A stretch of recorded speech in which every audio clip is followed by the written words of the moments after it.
यहाँ से स्टार्ट करेंगे। यूपीएससी नॉलेज टेक अपना चैनल है और इसे यहाँ पर देखेंगे टेस्ट नंबर यहाँ पर 26, ठीक है 26। और यहाँ पर जो फुल लेंथ है, फुल लेंथ स्टार्ट हो गया था टेस्ट नंबर 22, 23, 24 और 25। 22 तक आपका वो था सेक्शनल था, 23 से 26 तक आपका ये फुल लेंथ है, ठीक है। तो चौथा फुल लेंथ टेस्ट यहाँ पर होगा ये, राइट। और यहाँ पर पार्ट 1 हम लोग देख चुके थे, पार्ट 2 हम लोग यहाँ से इसको देखेंगे आज कितने क्वेश्चन यहाँ पर करने, ठीक है। और यहाँ पर जो टॉपिक है, इन टॉपिक के आधार पर यहाँ पर काफ़ी अच्छे अच्छे क्वेश्चन को फ्रेम किए गए, राइट। आते क्वेश्चन देखते हैं। क्वेश्चन हम लोग 50 तक कर चुके थे और 51 से यहाँ से देखते हैं इसको। 51 नंबर क्वेश्चन है, international union for conservation of nature IUCN द्वारा निम्नलिखित में से कौन सी पहले आरंभ की गई है। आंसर हो जाएगा 51 का करेक्ट आंसर यहाँ से। एक तो पहला मैंग्रोव फॉर द फ्यूचर, ठीक है, और यहाँ से दूसरा हो जाएगा ग्लोबल ट्राइलैंड इनिशिएटिव। दो यहाँ से इसका करेक्ट आंसर होंगे, ठीक है, क्योंकि यहाँ पर मैंग्रोव फॉर द फ्यूचर वास्तव में IUCN और UNDP की एक संयुक्त पहल है जो तटीय पारिस्थितिक तंत्र के संरक्षण पर केंद्रित होती है। और जो ग्लोबल ट्राइलैंड इनिशिएटिव है IUCN की एक प्रमुख वैश्विक पहल की जो शुष्क क्षेत्रों के प्रबंधन बोर्ड यहाँ रहने वाले समुदाय की सहायता करती है, ठीक है, 1 2 करेक्ट है। तीसरा ग्लोबल वाइल्ड लाइफ प्रोग्राम, ये यहाँ पर जो है GWP मुख्य रूप से विश्व बैंक, वर्ल्ड बैंक के नेतृत्व में एक पहल होगी इसकी, जिसे वैश्विक पर्यावरण सुविधा GEF ग्लोबल इन्वायरमेंट फैसिलिटी उसके द्वारा वित्त पोषित किया जाता है। तीसरा गलत हो जाएगा, 1 2 करेक्ट है। आंसर हो जाएगा 51 का 1 और 2 सही आंसर है। क्वेश्चन नंबर 52 है, 52 नंबर। कथन और कारण देखते हैं इसको। कथन ए, कारण आर। भारत अब दिल्ली के लिए अमेरिकी नासा MS सेकेंड मतलब NAS AMS सेकेंड की जगह स्वदेशी मिसाइल शील्ड विकसित कर रहा है। पहली बात, 52 का पहला स्टेटमेंट यहाँ से करेक्ट है। दूसरा, भारत रक्षा क्षेत्र में आत्मनिर्भरता को बढ़ावा दे रहा है और विदेशी प्रणाली जो है उसकी उच्च लागत को कम करना चाहता है। सेकेंड बात भी यहाँ से करेक्ट है, क्योंकि भारत जो है रक्षा रणनीति में अब आयात प्रतिस्थापन और आत्मनिर्भर भारत की ओर झुक रहे, जिससे यहाँ पर विदेशी प्रणालियों में लागत काफ़ी अधिक हो रहा है, ठीक है। और इसके रखरखाव के लिए दूसरे देशों पर निर्भर रहना पड़ता है। इसको लेकर के यहाँ पर ये जो होगा इसके लेकर के यहाँ पर क्या करेगा, अपना खुद का आत्मनिर्भरता को बढ़ावा देगा। तो दोनों बातें करेक्ट है। 52 का ए यहाँ से करेक्ट है, ठीक है।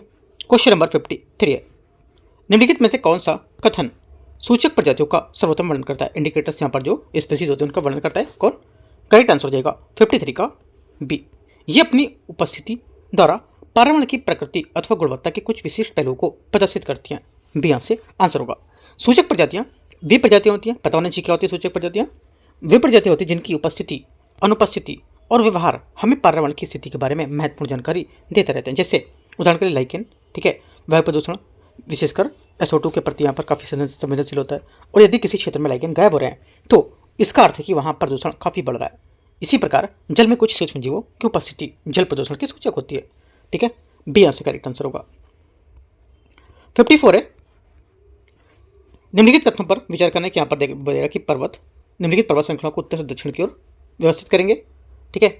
देखो यहाँ पे पहला होगा अरावली रेंजेस, यहाँ पर 3 नंबर में ये क्या है, राजस्थान और हरियाणा क्षेत्रों पे उत्तरी पश्चिमी भारत में स्थित है सबसे ऊपर, राइट।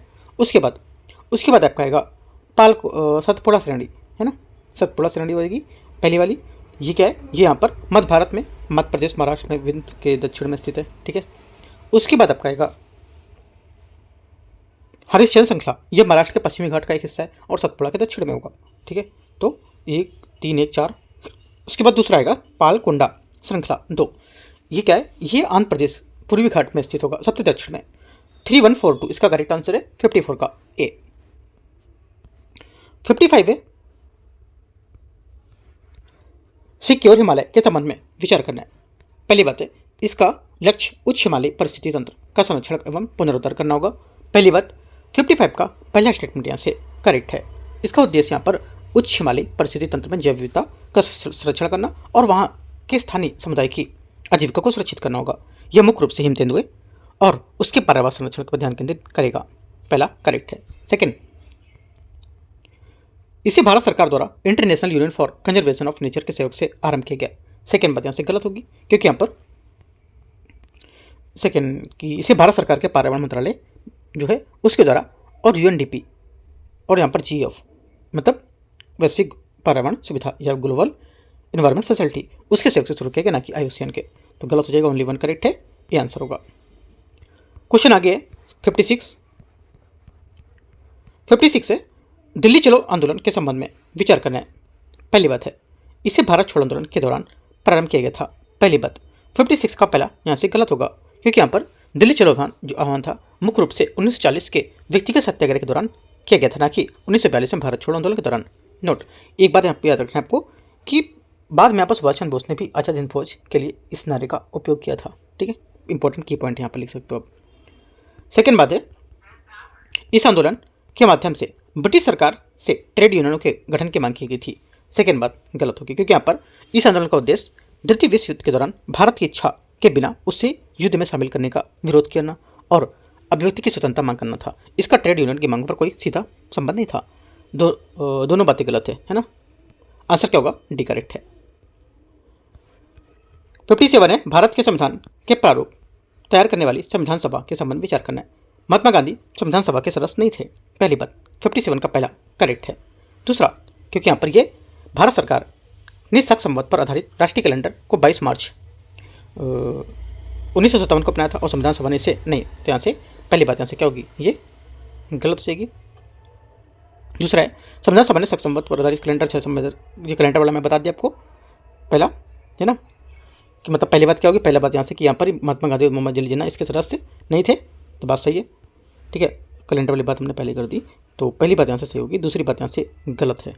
ठीक है, क्योंकि यहाँ पर संविधान सभा ने शक संवत और आधारित राष्ट्रीय कैलेंडर को अपनाया था, तो गलत है, क्योंकि यहाँ पर भारत सरकार ने शक संवत को आधारित राष्ट्रीय कैलेंडर 22 मार्च 1957 को अपनाया था और संविधान सभा इसे नहीं अपनाया था। ठीक है, तो ये बात गलत हो जाएगी। भारत में राष्ट्रीय विधि दिवस को संविधान सभा की स्थापना के दिन के रूप में मनाया गया था या माना जाता है। तीसरी बात गलत है, क्योंकि भारत में राष्ट्रीय विधि दिवस या संविधान दिवस 26 नवंबर को मनाया जाता है, क्योंकि इसी दिन 26 नवंबर 1949 को संविधान को अंगीकृत किया गया था और संविधान सभा की स्थापना प्रथम बैठक 9 दिसंबर 1946 को हुई थी। ठीक है, तो सिर्फ यहाँ से 1 करेक्ट है, एक स्टेटमेंट। आंसर क्या होगा? आंसर हो जाएगा बी, यहाँ से करेक्ट आंसर है। क्वेश्चन 58 है परमाणु अप्रसार संधि के बारे में विचार करना है। देखते हैं इसको। पहला, इसका लक्ष्य परमाणु निरस्त्रीकरण को प्राप्त करना है। पहली बात 58 का पहला स्टेटमेंट करेक्ट है।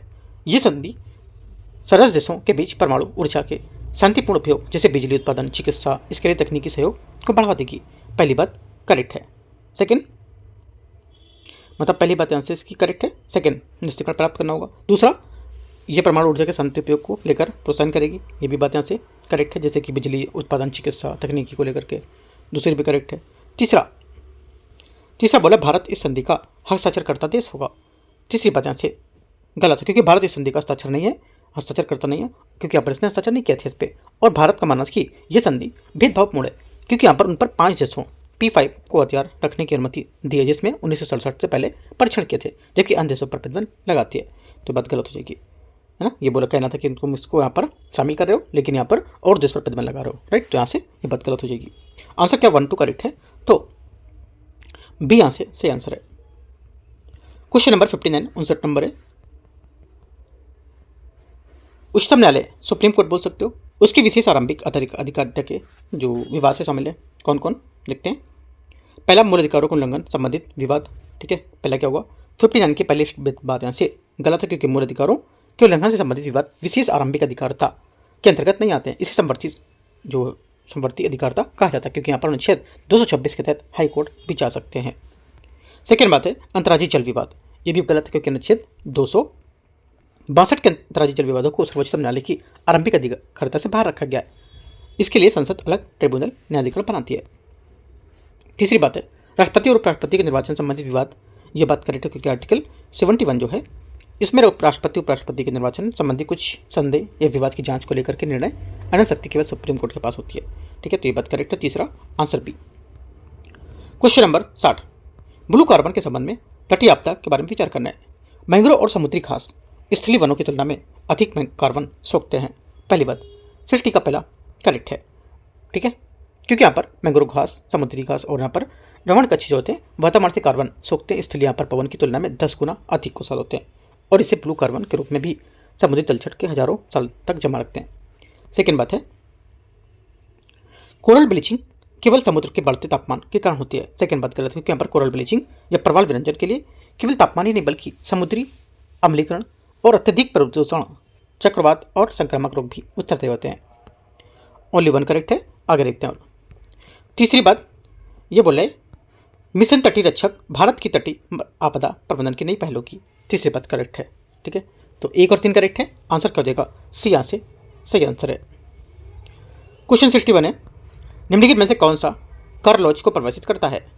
आंसर हो जाएगा 61 का करेक्ट आंसर ये बी।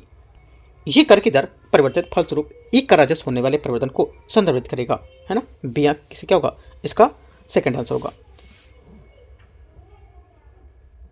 क्योंकि यहाँ पर कर लॉज ये मापती कि यदि सरकार की दर जो है वो बदलाव करती है तो कुल संग्रह जो होता है रेवेन्यू पर कितना असर पड़ेगा। 62 नंबर है, हाल ही में चर्चा में रहे ऑरेंज इकोनॉमी के बारे में विचार करना है। ऑरेंज इकोनॉमी का मुख्य ध्यान उन गतिविधियों पर है जो रचनात्मकता, क्रिएटिविटी, संस्कृति और बौद्धिक संपदा को आर्थिक मूल्य में बदलती रहती है। पहला क्या होगा?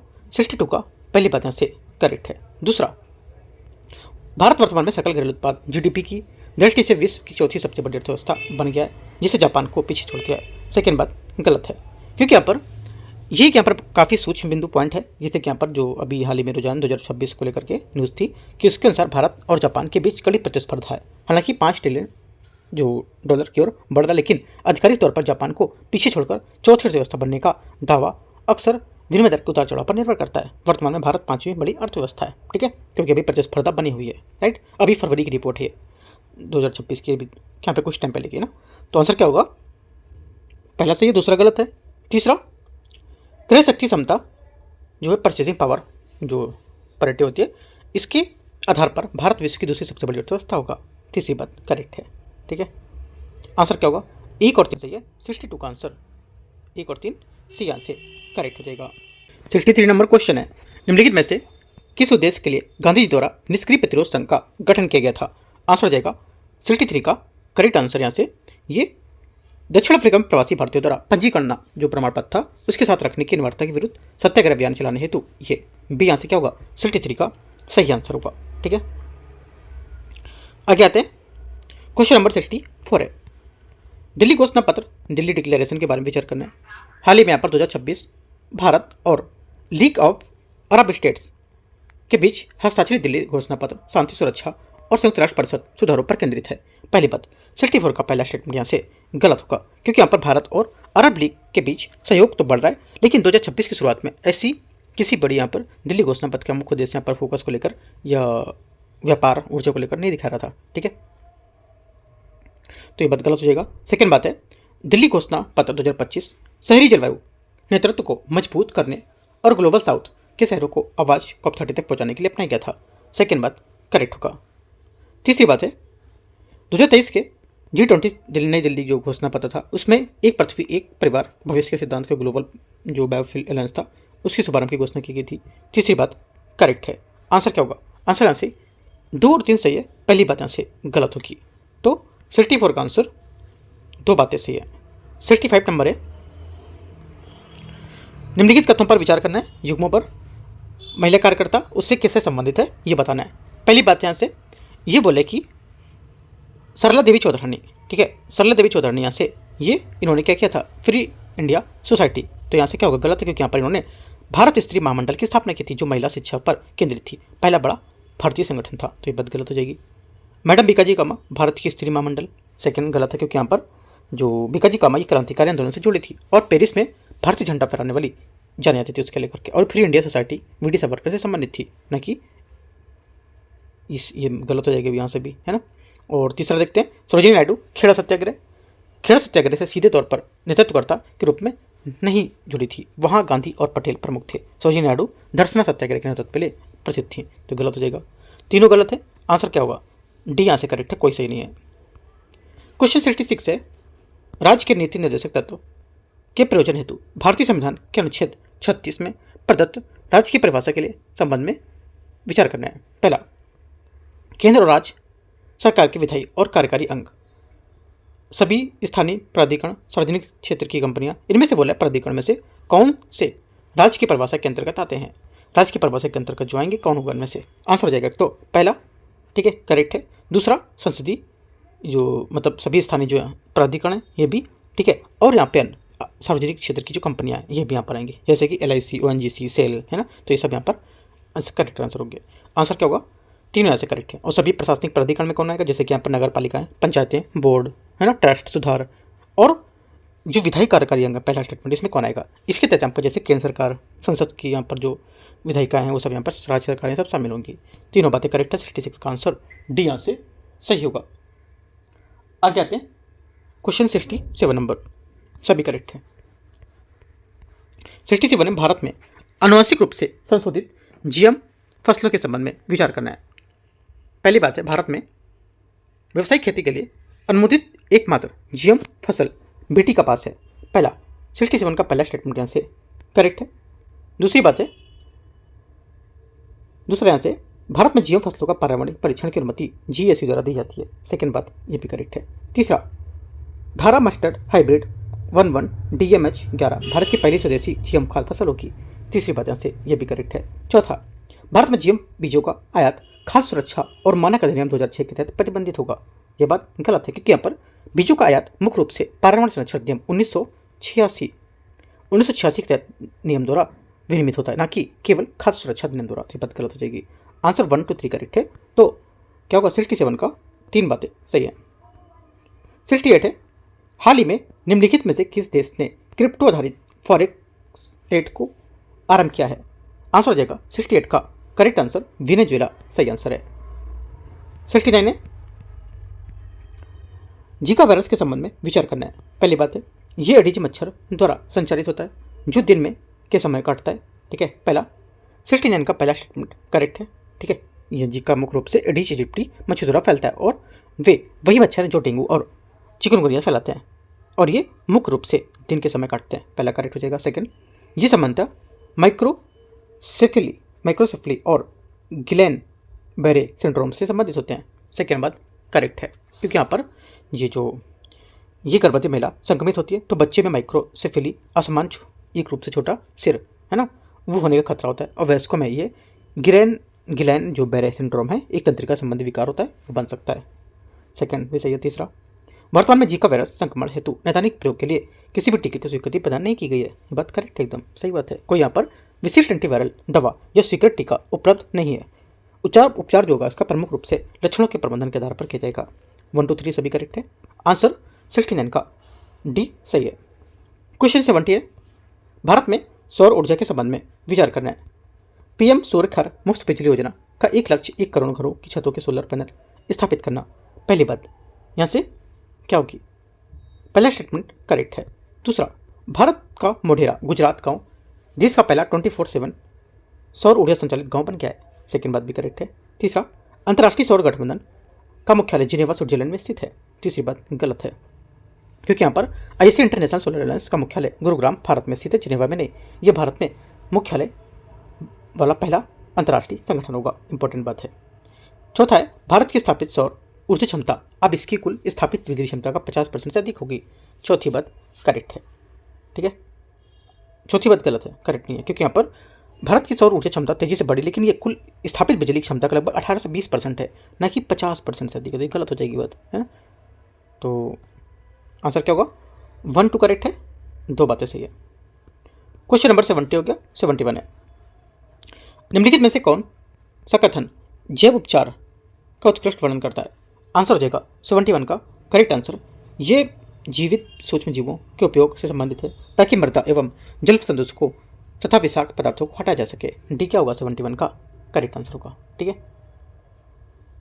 इसमें जो ये प्रक्रिया होती है, इसमें बैक्टीरिया, कवक और पौधे का उपयोग करके एक तेल रिसाव भारी धातुओं या कीटनाशक जैसे प्रदूषक को कम हानिकारक पदार्थों में तोड़ सकता है, और यह पर्यावरण को साफ करने की एक प्राकृतिक और किफायती विधि होती है।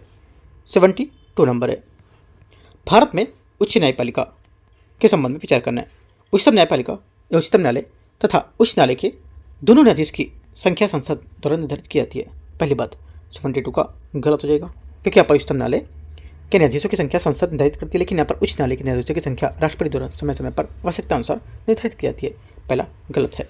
सेकेंड बात है, राष्ट्रपति के मत में प्रतिष्ठित न्यायविद उच्चतम न्यायालय के एवं उच्च न्यायालय दोनों में न्यायाधीश बनने हेतु योग्य होता है। सेकेंड बात गलत है, क्योंकि यहाँ पर संविधान के अनुसार प्रतिष्ठित न्यायविद केवल उच्चतम न्यायालय के न्यायाधीश नियुक्त होने के योग्य होता है, उच्च न्यायालय के नहीं, तो गलत हो जाएगा। तीसरा, उच्चतम न्यायालय तथा उच्च न्यायालय दोनों ही मौलिक अधिकारों के प्रवर्तन का रिट जारी कर सकते हैं, एकदम करेक्ट बात है, क्योंकि उच्चतम न्यायालय करेगा 32 में और सर्वोच्च मतलब जो सुप्रीम हाई कोर्ट है ये करेगा 226 में। ये भी बात करेक्ट है। आंसर पहला और तीसरा करेक्ट है। सॉरी, पहला गलत था और दूसरा भी गलत था, सिर्फ तीसरा करेक्ट है ना। तो केवल 3 करेक्ट है, तो सी यहाँ से आंसर हो जाएगा, राइट। आपको ध्यान रखना डेली टारगेट चल रहा है। डेली टारगेट में आज मैंने आर्टिकल 32 तक लास्ट टॉपिक दिया है कवर करने के लिए, ठीक है। अगर आप नहीं जुड़े तो जुड़ सकते हो। डेली टारगेट आज डे नंबर उसका 6 हुआ है, ठीक है। वहाँ पे भी हम लोग एमसीक्यूज करते हैं, बहुत इंपॉर्टेंट एमसीक्यूज होते हैं जो, ठीक है। जुड़ सकते हो, कोई चार्जेस नहीं, एकदम फ्री में वो, ठीक है। 73 है, मुगल काल के संबंध में विचार करना है। देखते हैं 73 को। पद यहाँ पर है और यहाँ से विवरण है। बंजर मृदा पर विशेष व्यापार में विशेषज्ञता है ना। पहला क्या होगा, पहली बात यहाँ से ये गलत है, ठीक है। पहली बात गलत है क्योंकि यहाँ पर मुगल काल में बंजर वह भूमि थी जो 5 साल या उससे अधिक समय पर खेती के बिना छोड़ दी गई थी। व्यापार मृदा और जो जैसे कोई यहाँ पर संदर्भ में नहीं, तो गलत हो जाएगा। सेकेंड है, जहदी मुगल सम्राटों द्वारा प्रत्यक्ष रूप से जारी किए गए प्रतिष्ठित सिक्के। सेकंड गलत होगा क्योंकि यहाँ पर जहदी जो थे ये प्रतिष्ठित सैनिक थे जो सीधे मुगल सम्राट के अधीन थे और ये सिक्के नहीं बल्कि जो विशेष सैनिक दल थे। तीसरा, जिस ए मुगल काल में नकदी फसलों की कृषि। तीसरी बात करेक्ट है, ठीक है। आंसर केवल 3 करेक्ट है, बी। क्वेश्चन नंबर 74 है, 73 नहीं है। बैंक सीरीज जीडीपी डेटा के संबंध में विचार करना है। यह डेटा केंद्रीय सांख्यिकी संगठन और नीति आयोग द्वारा संयुक्त रूप से जारी की जाती है। पहली बात 74 का करेक्ट है। सेकंड, ये कारक लागत पर सकल घरेलू उत्पाद जीडीपी की गणना हेतु अपनाई गई एक नई पद्धति होगी, ठीक है। सेकंड बात गलत है क्योंकि यहाँ पर यह नई पद्धति बाजार मूल्य पर सकल मूल्य वर्धित और सकल घरेलू उत्पाद की गणना पर आधारित है, ना कि कारक लागत पर, ठीक है। भारत ने 2015 में अंतर्राष्ट्रीय मानकों के अनुरूप बाजार मूल्य वाली गणना को अपनाया था, ठीक है। और इसका 10 साल पूरा हुआ इस गणना का, तो यहाँ से फैक्टर कॉस्ट का तो इंपॉर्टेंट है थोड़ा सा, यहाँ से इस वजह से क्वेश्चन बनाया है। तो क्या होगा, दूसरा गलत हो जाएगा, पहली बात करेक्ट है, एक यहाँ से आंसर होगा। 75 है, इकोटोन के संबंध में विचार करना है। ये दो जीवोमो मध्य स्थित संक्रमण को क्षेत्र को दर्शाता है। पहला 75 का पहला स्टेटमेंट यहाँ से करेक्ट है क्योंकि यहाँ पर ये दो अलग अलग परिस्थिति तंत्र जैसे घास के मैदान, जंगल या नदी तट, इन सब के बीच का संक्रमण होता है। पहला करेक्ट है। सेकंड बोला है, यहाँ निवास करने वाली केवल विशेष प्रकार की प्रजातियाँ साथ कम जैव विविधता इस क्षेत्र की विशेषता होती है। सेकंड बात गलत है क्योंकि यहाँ पर ये क्षेत्र कम जैव विविधता के लिए नहीं बल्कि यहाँ पर अत्यधिक जैव विविधता के लिए जाना जाता है। यहाँ दोनों आसान परिस्थितियाँ तंत्रों की प्रजातियाँ पाई जाती हैं। इस घटना को कोर प्रभाव एज इफेक्ट कहते हैं और कुछ प्रजातियाँ तो केवल इसी क्षेत्र में पनपती हैं, ठीक है। दूसरा गलत है, पहला सही है। आंसर एक यहाँ से करेक्ट हो जाएगा 75 का। 76 है,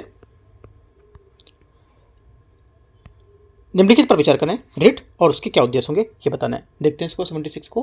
पहली बात है, ये बोला है परमादेश अधीनस्थ न्यायालय एक मामले में उच्चतम न्यायालय अधीनस्थ न्यायालय एक मामले को उससे उच्च न्यायालय में स्थानांतरित करना। पहली बात गलत है क्योंकि यहाँ पर जो परमादेश होता है इसका अर्थ होता है हम आज्ञा देते हैं। ये लोक पदाधिकारियों को उसके कर्तव्यों को निष्पादन करने का निर्देश देता है, ठीक है। तो यहाँ से जो ये प्रश्न दिया गया है वो उत्प्रेषण की बात कर रहा है, ना कि परमादेश की, तो गलत हो जाएगी। सेकंड बात है, उत्प्रेषण ये लोक पदाधिकारियों को उसके आधिकारिक कर्तव्यों को निष्पादन करने को निर्देश देता है। ये भी गलत है क्योंकि उत्प्रेषण वाले तो उसने ऊपर दे दी है ना। ये किसकी बात कर रहा है, क्योंकि यहाँ पर ये इसका उपयोग उच्च न्यायालय द्वारा अधीनस्थ न्यायालय के मामले में अपने पास मंगवाना और उसके आदेश को रद्द करने के लिए किया गया है, तो गलत होगा। तीसरा, बंदी प्रत्यक्षीकरण ये निरोग की वैधता का परीक्षण करेगा। ये बात करेक्ट है। शरीर को प्रस्तुत करना मतलब किसी व्यक्ति को अवैध हिरासत में निरोध मुक्ति को मुक्त करना और उसके जारी की तक यहाँ पर वैधता को परीक्षण हो सके। सिर्फ तीसरा करेक्ट है। आंसर सी 76 का सही हो जाएगा। 77 है, ग्लोबल एनवायरनमेंट फैसिलिटी GF के बारे में। ये विश्व बैंक प्रणाली के तहत स्थापित एक वित्तीय तंत्र होगी। पहली बात यहाँ से करेक्ट है। इसकी स्थापना 1991 में विश्व बैंक की एक पायलट परियोजना के रूप में हुई थी और वर्तमान में ये विकासशील देशों में जैव विविधता के और जलवायु परिवर्तन जैसी चुनौतियों को निपटने के लिए वित्तीय सहायता प्रदान करता है, ठीक है, इंपॉर्टेंट है। दूसरा, भारत GF का संस्थापक सदस्य होगा। सेकेंड बात करेक्ट है। तीसरा, वित्त मंत्रालय देश में संचालित सभी GF गतिविधियों के मध्य गतिविधियों के मध्य समन्वित स्थापित करने हेतु उत्तरदायी होगा। ये भी बात क्या होगी, यहाँ से करेक्ट है ना? तीनों करेक्ट है, तो आंसर क्या होगा? डी यहाँ से करेक्ट आंसर होगा, तीनों करेक्ट है। आते क्वेश्चन 78 नंबर में। 78 है कुटियाट्टम के संबंध में विचार करना है। पहला, यह महाराष्ट्र राज्य में प्रचलित एक संस्कृत नाट्य कला है। पहली बात, 78 का पहला स्टेटमेंट क्या होगा?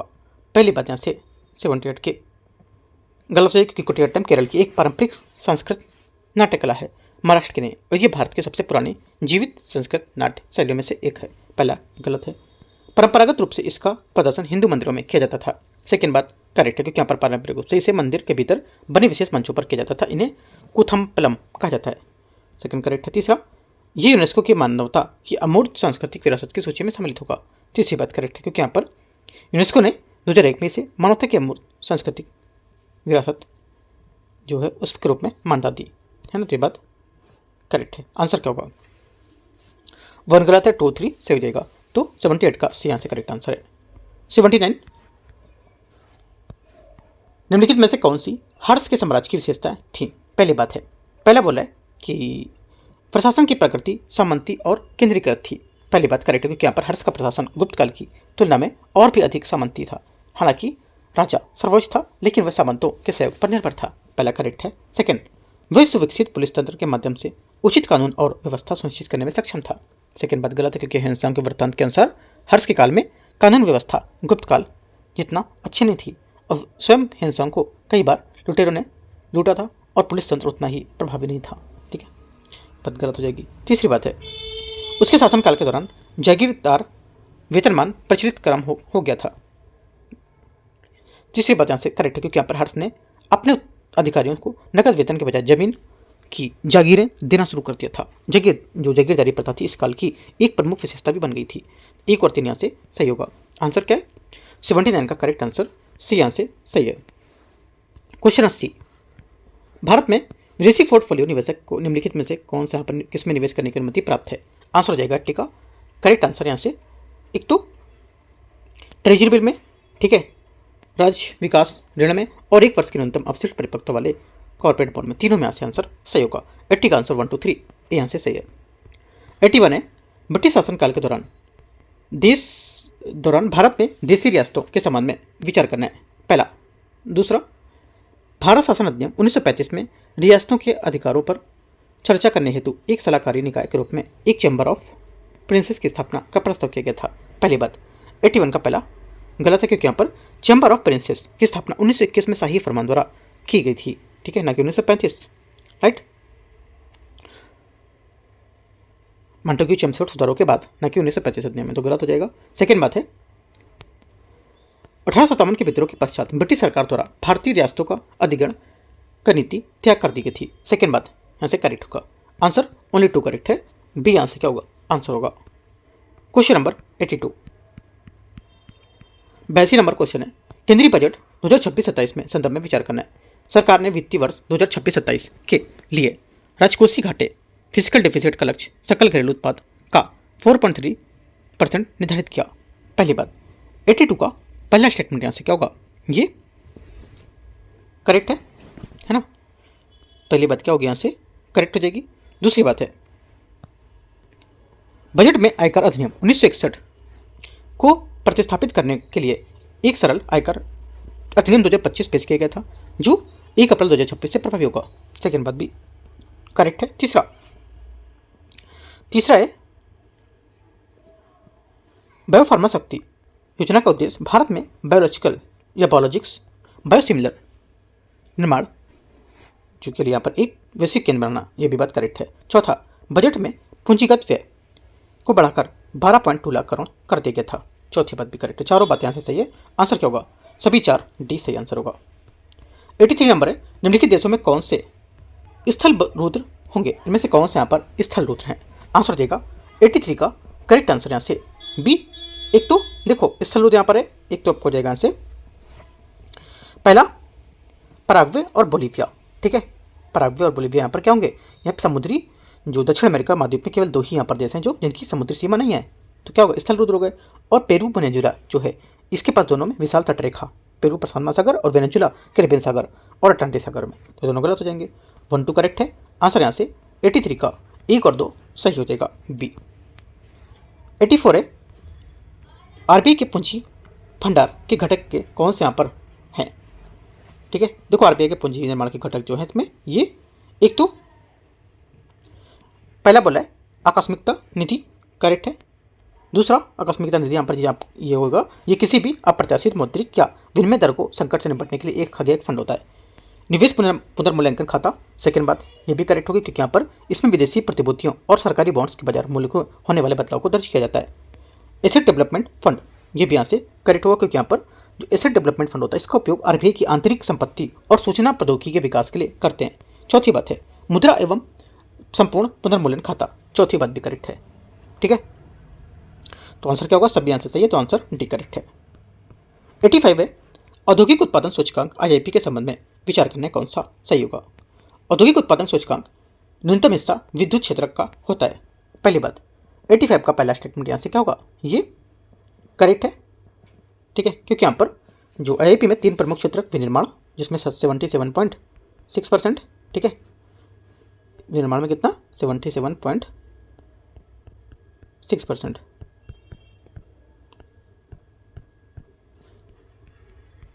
ठीक है। दूसरा खनन जिसमें 14.3 खनन, तीसरा हो जाएगा आपका विद्युत 8.1%, ठीक है। विद्युत क्षेत्र का यहाँ पर पूछा न्यूनतम है तो सही बात है। सेकेंड बात है वर्तमान में आईआईपी की गणना हेतु आधार वर्ष 2011-12 होगा, सेकेंड बात यहाँ से क्या होगी, सेकेंड करेक्ट है।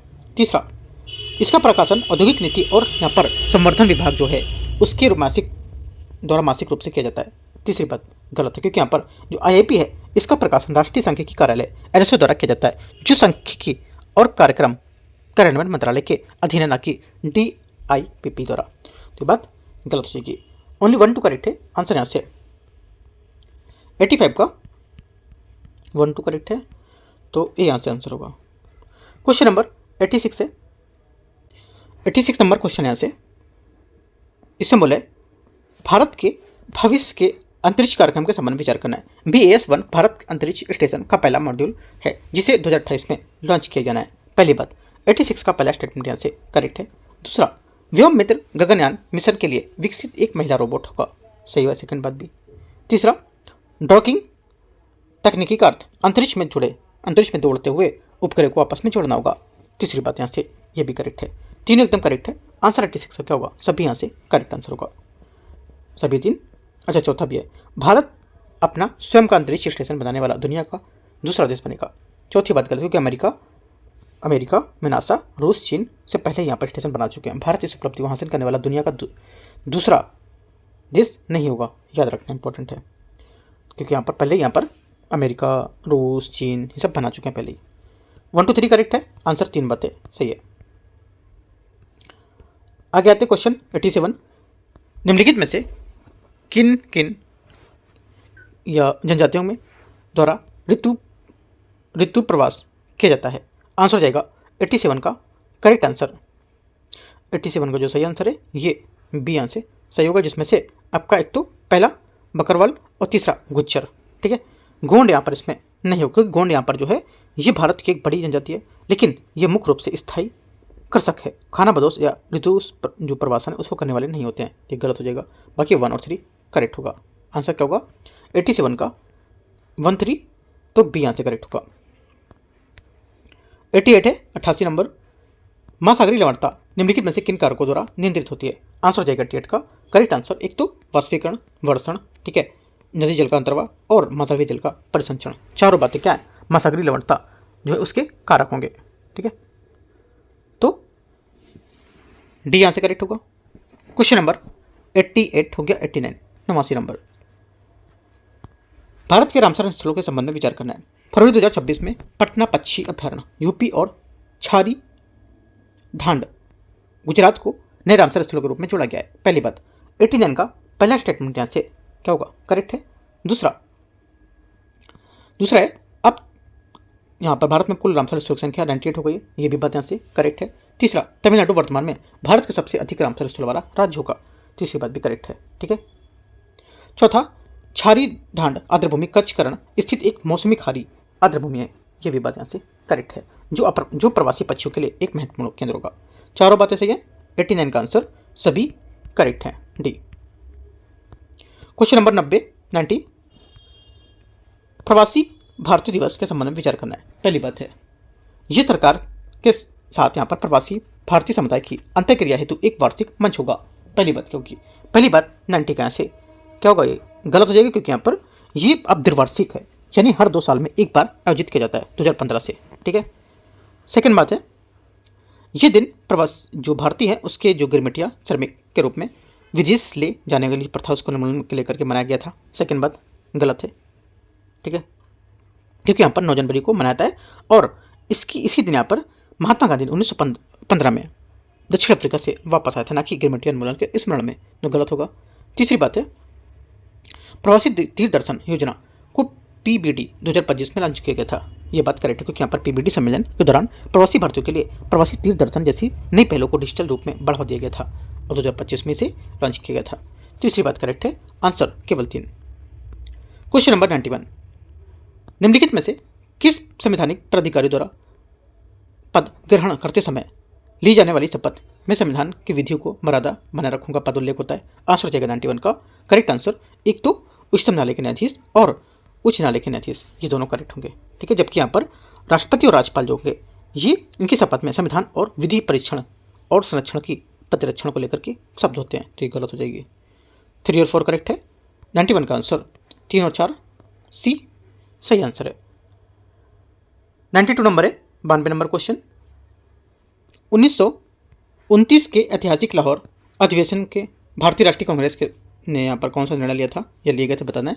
गुलवेस अभियान का बहिष्कार किया जाना, पहली बात। 92 का पहला स्टेटमेंट यहाँ से करेक्ट है। दूसरा, कांग्रेस के लक्ष्य के रूप में पूर्ण स्वराज की घोषणा, सेकेंड बात क्या होगी? सेकेंड बात 92 का ये भी करेक्ट है। तीसरा, विधानमंडल के सभी सदस्यों को उनकी सीटों को त्यागपत्र देने के लिए कहा गया था, तीसरी बात ये भी करेक्ट है। आंसर क्या होगा? सभी तीनों से है तो डी करेक्ट होगा 92 का। 93 आते हैं,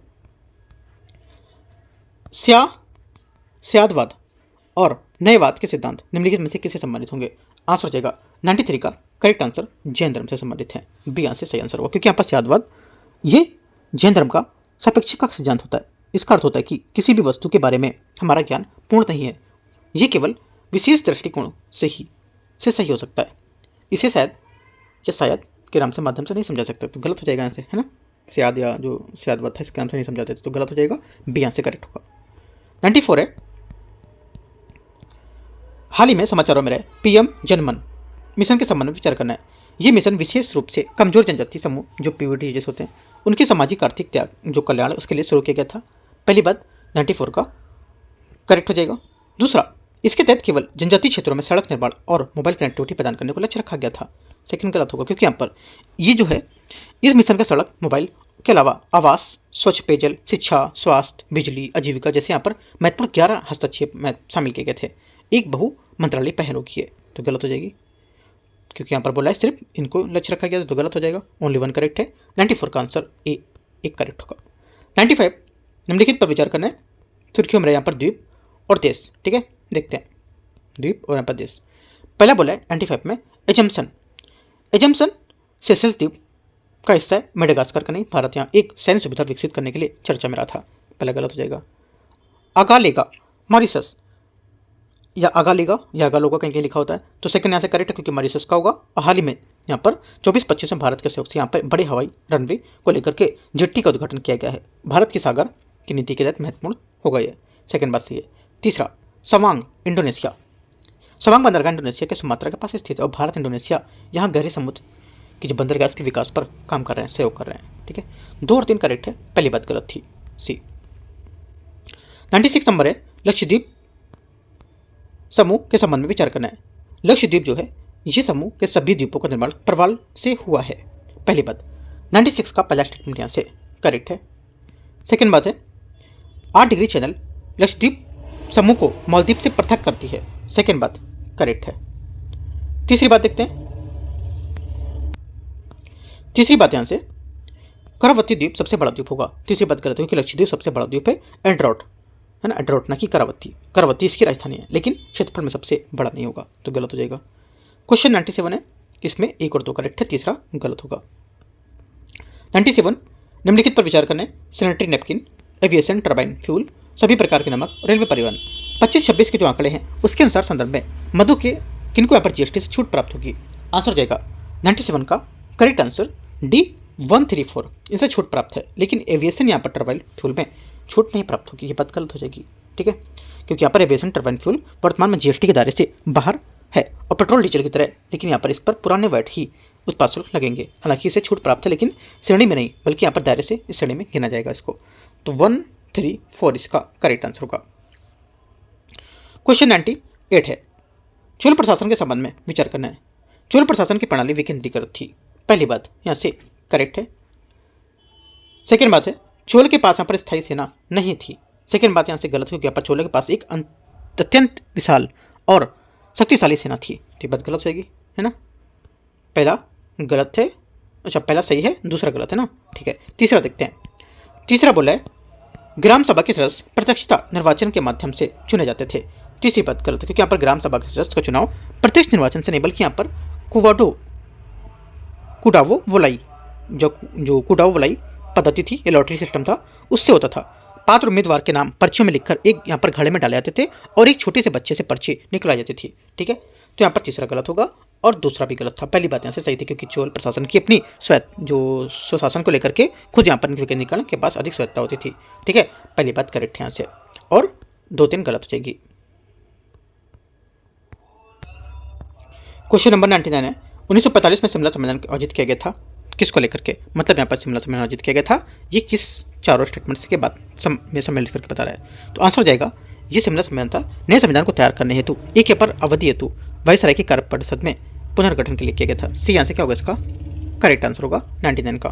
ठीक है, क्वेश्चन नंबर 100 यहाँ से 100 नंबर, सरगेसो सागर के संबंध में विचार करना है, देखते हैं इसको। ये पूर्णतः अटलांटिक महासागर के भीतर अवस्थित है, पहली बात। 100 का पहला स्टेटमेंट यहाँ से करेक्ट होगा। सेकेंड, इसका नाम सरगेस नामक स्वतंत्र रूप से प्लवमान समुद्री शैवाल की एक प्रजाति के नाम पर पड़ा था, सेकेंड बात करेक्ट है।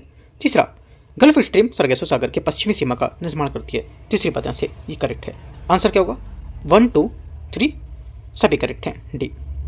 तो इस टाइप से यहाँ पर जो टेस्ट था अपना, जो टेस्ट नंबर यहाँ पर चौथा था, ठीक है, टेस्ट नंबर चौथा फुल लेंथ टेस्ट यहाँ आपका कवर होगा, और ओवरऑल यहाँ पर 26 टेस्ट है। कोशिश करेंगे कल 27 नंबर टेस्ट लेकर आएँ और फुल लेंथ नंबर 5वां, ठीक है, पूरी कोशिश जारी रहेगी, कल इसी टाइम तक कवर कराएं, राइट।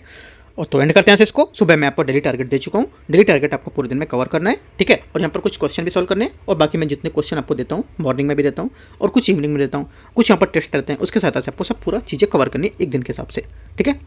बाकी कुछ डाउट रहेगा कमेंट में पूछोगे, टेलीग्राम पे भी पूछ सकते हो, right. All the best, thank you.